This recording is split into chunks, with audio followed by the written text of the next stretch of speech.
Hi అండి. అందరికి నమస్తే. స్టోరీ నచ్చితే ఒక లైక్, ఒక కామెంట్ చేయండి. మీరు చేసే ఆ ఒక్క లైక్ నాకెంతో ప్రోత్సాహాన్నిస్తుంది. ఇక కథలోకి వెళ్ళిపోదాం. ఈరోజు కథ 'నీ ప్రేమకై' పార్ట్ 4.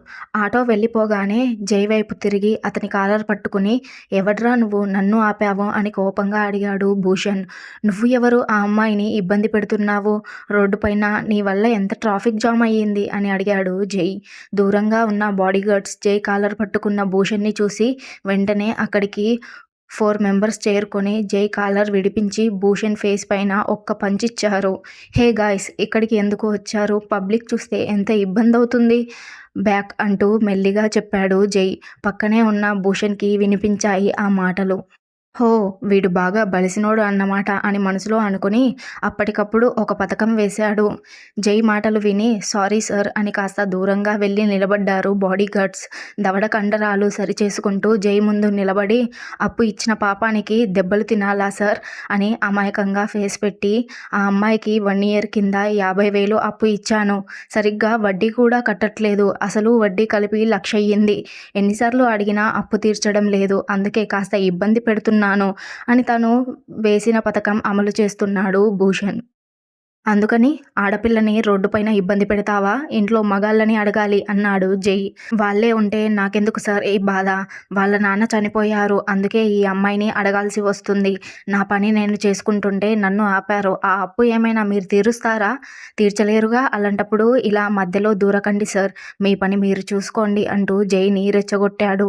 ఓకే, ఆ మనీ నేను ఇస్తాను.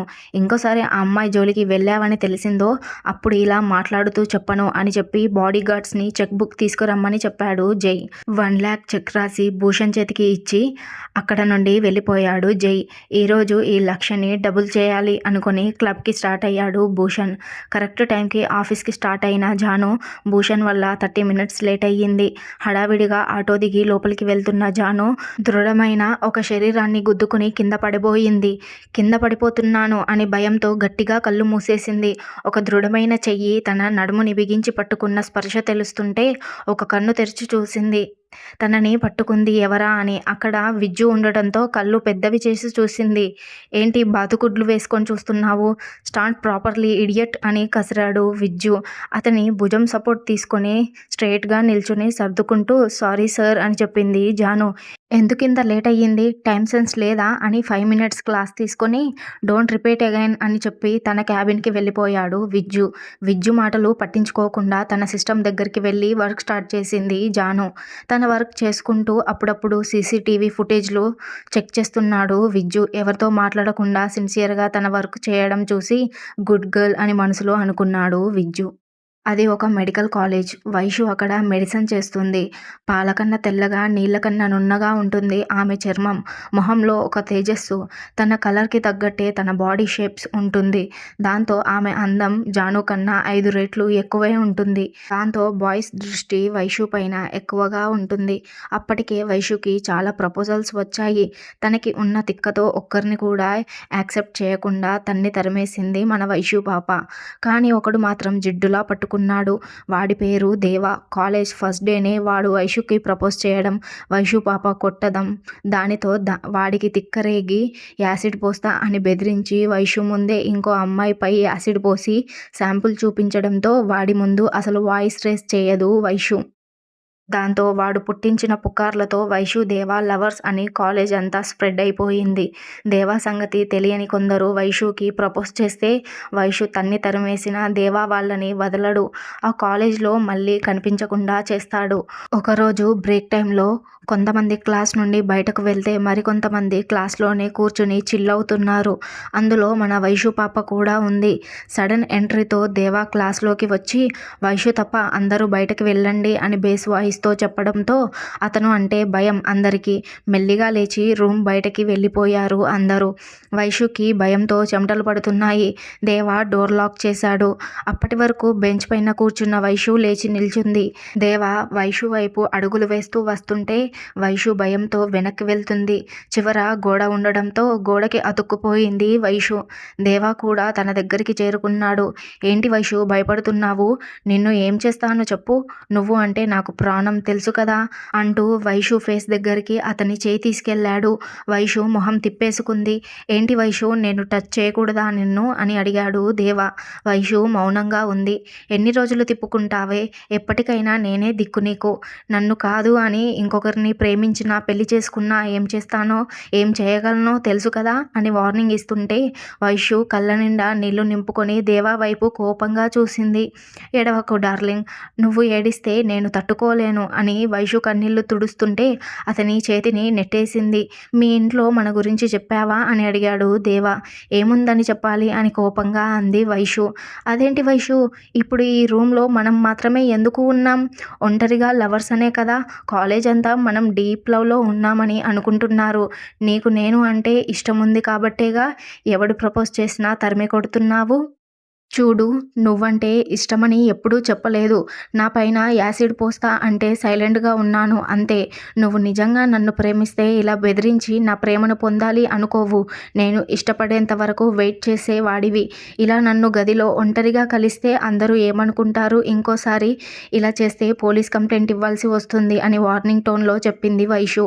ఏంటి, పోలీస్ కంప్లైంట్ ఇస్తావా అంటూ పళ్ళు బిగించి ఆమె మోచేతిని గట్టిగా ఒత్తి పట్టుకుని, పోనీలే స్మూత్గా హ్యాండిల్ చేద్దాం అనుకుంటే నాపైనే పోలీస్ కంప్లైంట్ ఇస్తా అంటావా అని పళ్ళు బిగించి మరో చేతితో ఆమె బుగ్గలని ఒత్తి పట్టుకున్నాడు దేవ.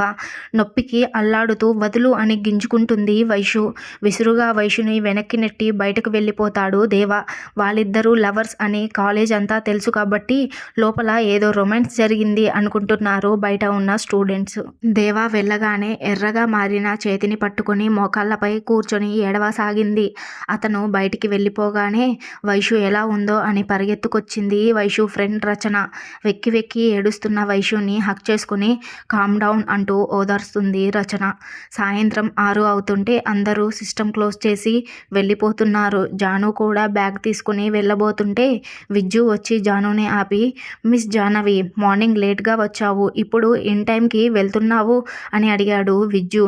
అదేంటి సార్, అందరూ వెళ్ళిపోతున్నారు, జస్ట్ 30 మినిట్సేగా లేట్ అయ్యింది అని చెప్తుంటే షార్ప్గా తననే చూస్తున్నాడు విజ్జు. అలా చూస్తాడేంటి, హాఫ్ అన్ అవర్ లేట్ వచ్చినందుకు 1 అవర్ వర్క్ చేయమంటారా ఏంటి అని గునుక్కుంటుంటే ఆ మాట కాస్త విజ్జు చెవిలో పడి, you are right, 1 hour work చేసి 7కి వెళ్ళిపో అన్నాడు విజ్జు.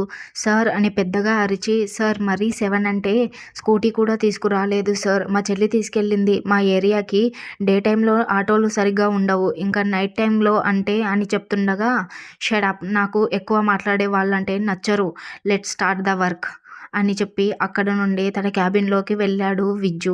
ఏడుపు మొహం పెట్టి అమ్మ చెల్లి కంగారు పడతారు అనుకుని వైషుకి మెసేజ్ చేసింది లేట్ అవుతుంది అని.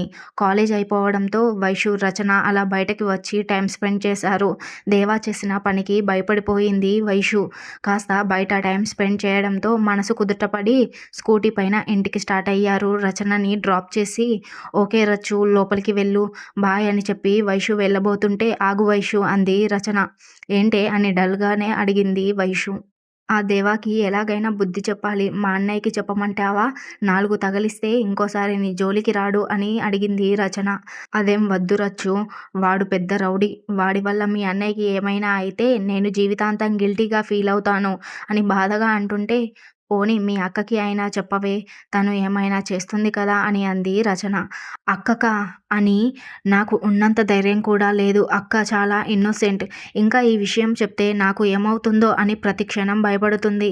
ఇప్పటికే ఎన్నో కష్టాలు పడుతుంది మమ్మల్ని చూసుకోవడానికి అని చెప్పి బాధపడుతుంటే తన ఫోన్కి మెసేజ్ వచ్చిన సౌండ్కి మెసేజ్ ఓపెన్ చేసి చూస్తే జాను పెట్టిన మెసేజ్ అది. ఓకే రచ్చు, అక్కకి లేట్ అవుతుందంట, నేను కూడా ఇప్పుడు వెళ్ళకపోతే అమ్మ టెన్షన్తో బీపీ రేస్ చేసుకుంటుంది అని చెప్పి వెళ్ళింది వైషు. చిన్నప్పటి నుండి ఒకే స్కూల్ ఒకే కాలేజ్లో చదువుకున్నారు వైషు రచన. పక్కపక్కనే ఇల్లు ఉండడంతో మంచి ఫ్రెండ్స్ కూడా. ఆఫీస్లో వర్క్ కంప్లీట్ చేసుకొని బయటకు వచ్చి ఆటో కోసం చూస్తుంది జాను. బయటికి వెళ్ళడం చూసి విజ్జు కూడా స్టార్ట్ అవుతాడు. జాను ఆటో ఎక్కడం చూసి ఆటోని ఫాలో అవుతాడు. కొద్దిసేపటికి సూపర్ మార్కెట్ దగ్గర ఆటో ఆగుతుంది. ఇంటికి వెళ్లకుండా ఇక్కడే ఎందుకు ఆటో ఆపింది అని మనసులో అనుకుంటుండగా జాను సూపర్ మార్కెట్లోకి వెళ్ళి కొంతసేపటికి 2 క్యారీ బాక్స్ నిండా గ్రాసరీస్ తీసుకొని నడుస్తూ ఇంటికి వెళ్తుంది. తన వెనకే మెల్లిగా ఫాలో అవుతూ జాను గేట్ లోపటికి వెళ్ళగానే విజ్జు కూడా ఇంటికి స్టార్ట్ అవుతాడు. మూవీకి వెళ్ళి వచ్చిన జై ఈవినింగ్ ప్రాక్టీస్కి వెళ్ళి నైట్ 8 అవుతుండగా ఇంటికి వస్తాడు. నీరజ కిచెన్లో కుకింగ్ చేస్తూ ఉంటుంది. మేట్స్ తమ ఇంటికి వెళ్ళిపోవడంతో నీరజ ఒక్కతే ఉంటుంది. డార్లింగ్ ఏం చేస్తున్నావు అంటూ సోఫాలో సెటిల్ అవుతాడు జై. వచ్చేసావా జై అంటూ గ్యాస్ ఆఫ్ చేసి జై దగ్గరికి వచ్చి అతని తలలో చేయి పెట్టి తలంతా చెమటగా ఉండేసరికి వెళ్ళి ఫ్రెష్ అయ్యి రా కన్నా, డిన్నర్ చేద్దాం, అన్నయ్య కూడా వచ్చేస్తున్నాడు అంట అనగానే ఓకే డార్లింగ్. కానీ ఒక మాటివ్వు. మనం మూవీకి వెళ్ళినట్లు గానీ, అక్కడ గొడవ కానీ వాడితో అస్సలు చెప్పకు. చెప్పావంటే క్రైమ్ మూవీలో విలన్లా మన ఇద్దరిని సీక్రెట్‌గా చంపేస్తాడు అని జై అంటుండగా నీరజ నవ్వుతుంది. చివరి 2 మాటలు వింటూ లోపలికి వస్తాడు విజ్జు. ఎవర్రా సీక్రెట్‌గా చంపేస్తాడు అని చెప్తున్నావు అంటూ అడుగుతాడు విజ్జు నవ్వుతూ. అది ఏదో క్రైమ్ మూవీ అని నీరజ చెప్తుండగా మధ్యలో కల్పించుకుని అదేరా అదే. ఇందాక మేము టీవీలో క్రైమ్ మూవీ చూసాము. దాని గురించి మాట్లాడుకుంటున్నాము నువ్వొచ్చావు అని కవర్ చేశాడు జై. నమ్మాడా లేదా అని విజ్జు మొహం అనుమానంగా చూసి ఓకేమా నేను ఫ్రెష్ అయ్యి వస్తా. బాగా ఆకలిగా ఉంది అని చెప్పి పైకి వెళ్ళాడు జై. నువ్వు కూడా వెళ్ళి ఫ్రెష్ అయ్యి రా నాన్న, డిన్నర్ చేద్దాం అని చెప్పి పంపిస్తుంది నీరజ. ఇంట్లోకి వెళ్ళిన జాను అమ్మ అని పిలిచి తను తెచ్చిన కవర్స్ మీనాక్షికి ఇచ్చి నేను ఫ్రెష్ అయ్యి వస్తాను అని చెప్పి లోపలికి వెళ్తుంటే ఇంత లేట్ ఎందుకు అయ్యింది తల్లి అని అడుగుతుంది మీనాక్షి. మార్నింగ్ ఆఫీస్కి లేట్గా వెళ్ళాను. ఫస్ట్ డే కదా లేట్గా వచ్చాను అని మా బాస్ ఈవినింగ్ 1 అవర్ వర్క్ చేపించారు మా అని చెప్పింది జాను. అదేంటి మార్నింగ్ ఆఫీస్కి టైంకే వెళ్ళావుగా అంది మీనాక్షి. ఆ భూషణ్ గాడు అడ్డుపడకపోయి ఉంటే టైంకే వెళ్ళేదాన్ని అని గునిగింది జాను. ఏంటే భూషణ్ అంటున్నావు? వాడు మళ్ళీ నిన్ను ఇబ్బంది పెట్టాడా అని భయంగా అడిగింది మీనాక్షి. అబ్బా అమ్మా, నువ్వు పెద్ద క్వశ్చన్ బ్యాంక్వి. రోజు రోజుకి వైషూలా తయారైతున్నావు. మార్నింగ్ ఆఫీస్కి వెళ్తుంటే ఆటో టైర్ పంక్చర్ అయ్యింది. ఆటో డ్రైవర్ పేరు కూడా భూషణ్. అందుకే వాడి వల్లే లేట్ అయ్యింది అని తిట్టుకుంటున్నా అని కవర్ చేసింది జాను. అంతేనా? నేను ఇంకా ఏదో అనుకుని భయపడిపోయాను. సరే నువ్వు వెళ్ళి ఫ్రెష్ అయ్యిరా. ఎంత ఆకలిగా ఉందో నీకు, భోజనం పెడతాను అంటుంది మీనాక్షి. సరే అమ్మా అని చెప్పి లోపలికి వెళ్తుండగా ఏదో గుర్తొచ్చి మన చిచ్చుబుడ్డి ఎక్కడ, ఇల్లంతా సైలెంట్గా ఉంది అని అడిగింది జాను నవ్వుతూ. ఈరోజు అది కూడా కాలేజ్ నుండి లేట్గానే వచ్చింది. నీకు లేట్ అవుతుంది అని చెప్పి వెళ్ళి డోర్ పెట్టుకుంది. ఇప్పటి వరకు బయటకు రాలేదు మహారాణి అని చెప్పింది మీనాక్షి. సరే అమ్మా నేను వెళ్ళి మాట్లాడతాను అని చెప్పి లోపలికి వెళ్ళింది జాను. బెడ్పై బోర్లా పడుకొని వెక్కుతూ ఏడుస్తుంది వైషు. జాను వైషుని గమనించి డోర్ క్లోజ్ చేసింది. ఆ సౌండ్కి ఎవరో వచ్చారు అని తెలిసి కళ్ళు తుడుచుకుని లేచి కూర్చుంది. వచ్చేసావా అక్క అని రాణి నవ్వుని పెదాలపై పూసుకుంది. మధ్యాహ్నం నుండి ఏడవడం వల్లేమో కళ్ళు లావెక్కి ఆమె తెల్లటి మొహంలో నున్నగా ఉన్న ముక్కు ఎర్రబడిపోయింది. స్పష్టంగా తెలుస్తుంది వైషు చాలాసేపటి నుండి ఏడుస్తుంది అని. ఇంతటితో నీ ప్రేమకై పార్ట్ 4 కూడా పూర్తయిందండి. కథ మాత్రం చాలా మలుపులు తిరుగుతుందండి. మీకు నచ్చుతుంది అనుకుంటున్నాను. నచ్చితే మాత్రం ఒక లైక్, ఒక కామెంట్, సబ్స్క్రైబ్ కూడా చేసుకోండి. Thanks for watching.